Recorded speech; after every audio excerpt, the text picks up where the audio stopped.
Welcome back to my basement, and it's time for another episode of the Torchinsky Files.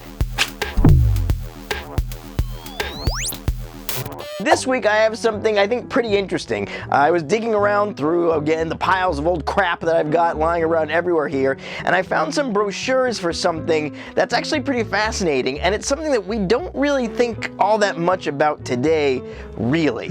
It's something called the ESV, or the Experimental Safety Vehicle Project, that was going on in America in the 1970s. Basically, cars used to be death traps. Cars from the 50s and 60s with metal dashes and steering wheels that would puncture your sternum and no crumple zones, and they were just gore fests when it came to an accident. And things didn't really change until well into probably the early 1980s that you actually started to get cars where your chances of coming out of a wreck in something other than, you know, what looks like a bowl of chili would be greater. And that's when we first started to see real energy absorbing bumpers and crumple zones, and then a little later on we got airbags. Then in the 90s we had some active systems, and then today, of course, cars are really remarkably safe.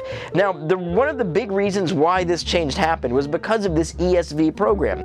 Around 1965, there was a New York State project called the Safety Car Project, and there was a senator, Edward Speno, and he was one of the people who got the project going. Basically, by 1970 is when the official federal government project started in conjunction with the Department of Transportation, and you actually had the ESV project. The standards that were required to make one of these ESV cars were incredibly high. So, for example, you had to keep passengers alive in a 50-mile-an-hour head-on collision. It had to withstand side impacts up to 30 miles an hour, a 75-mile-an-hour rear impact, which is insane if you think about it. They also wanted it to be able to stop from 60 miles an hour to 0 in 155 feet, which is really pretty good. And it had to survive 2 complete rollovers at 60 to 70 miles an hour. And it had to be able to, and this is my favorite one, execute a 180-degree turn at 70 miles an hour without rolling over. Apparently they had this idea that America was just this nation of stunt drivers doing jumps over bridges and all kinds of crazy shit like that, because these are insane requirements. Now, companies from all over the world were invited to participate here, so it wasn't just American companies. And it wasn't even just car makers. You had companies like Fairchild and AMF, who was used to making like sports equipment and other kinds of heavy machinery, just because I guess they thought it was an interesting engineering challenge and they thought there was money to be made there. MG made one in a way to get around people driving drunk. They had, on the dashboard, you actually had to play like a little Simon game, you know, like different colored lights and sounds would light up, and you had to do like the memory thing of do them back in the right order. So they did that to see if you were too drunk to drive. They figured if you could play a little game of Simon, you're probably fine for driving wherever you're gonna go. I actually have 2 of the era pamphlets from some of these safety cars. So the first one is from Toyota, and Toyota's safety car is actually really cool looking. Most other companies were making big cars, big 4-door sedans, because that was going to be a little easier. Toyota decided to go with a smaller car, but you can see some interesting choices they made. Huge bumpers that were on these massive shock absorbers and could absorb impact, huge side marker lights for visibility and big signal lights, and you had all kinds of interesting safety features technically on the car. So for example, there was they didn't call them airbags, they called them, it was a gas bag system. So it was a gas bag system that inflated basically like an airbag. It's like a big cubicle airbag, and it was triggered with a radar type system as well. Way ahead of its time. This is from the early 70s, and they were using already radar range finding to check distances, just like modern cars are using today as part of driver assist systems. It's pretty remarkable. The inside, as you can see, had everything was padded. There was this massive bolster between the seats, this padded steering wheel system, which I guess was housing the gas bag setup. A very early form of stability control, using these primitive computers to kind of calculate, you know, if things were skidding out of control, how to compensate for that using the rear wheel brake modulation.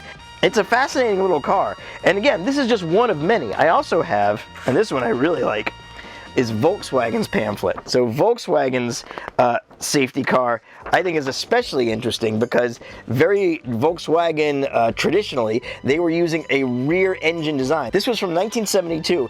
Basically, this was a Type 4 VW engine, the kind used in the Volkswagen Type 4s and later in the buses, and then the Porsche 914. In a lot of ways, this might be the most advanced rear-engined air-cooled VW ever designed and built, because it's a big sedan, rear engine, 2 trunks. It's under the floor in the back, so you have a trunk in the rear and a trunk in the front. It's a packaging triumph. The packaging is fantastic. It's like the old Type 3 and Type 4 ideas just taken to an extreme. Plus, they decided not to go with an airbag solution, and they're using these active seatbelt systems that include a knee belt that somehow pops out. I'm not really sure. They describe it as like popping out from behind the fabric. I don't really quite understand how it's working, but it's using gas-fired pistons that tighten everything in the event of a wreck to keep everybody in place. They've also got a stability control system. Basically, they have a computer that checks for crosswinds, and it adjusts the steering accordingly. It's basically early lane keeping, except instead of using visual cues about lane markers, they're feeling if the car is actually shifting because of wind and keeping things straight. This is way, way advanced for 1972. They also had the automated belts that would become popular in the 80s. You'd open the door and they'd kind of move out of the way, and then you'd sit down and they go and they lock into place around you. This was a really remarkable car. The reason our cars today are as safe as they are is because of all the work that was done by, of course, the ESV cars. So the next time you're feeling safe in your car and you feel pretty good and you're not really worried about turning into just custard in your next wreck, you should take a moment and think back and thank the ESV program and all the companies that made these ridiculous but amazing and incredibly forward-thinking cars at the time, because really, they're why you're safe in your car today. All right, thanks everybody for coming out. Hope you enjoyed it, and I'll talk to you soon.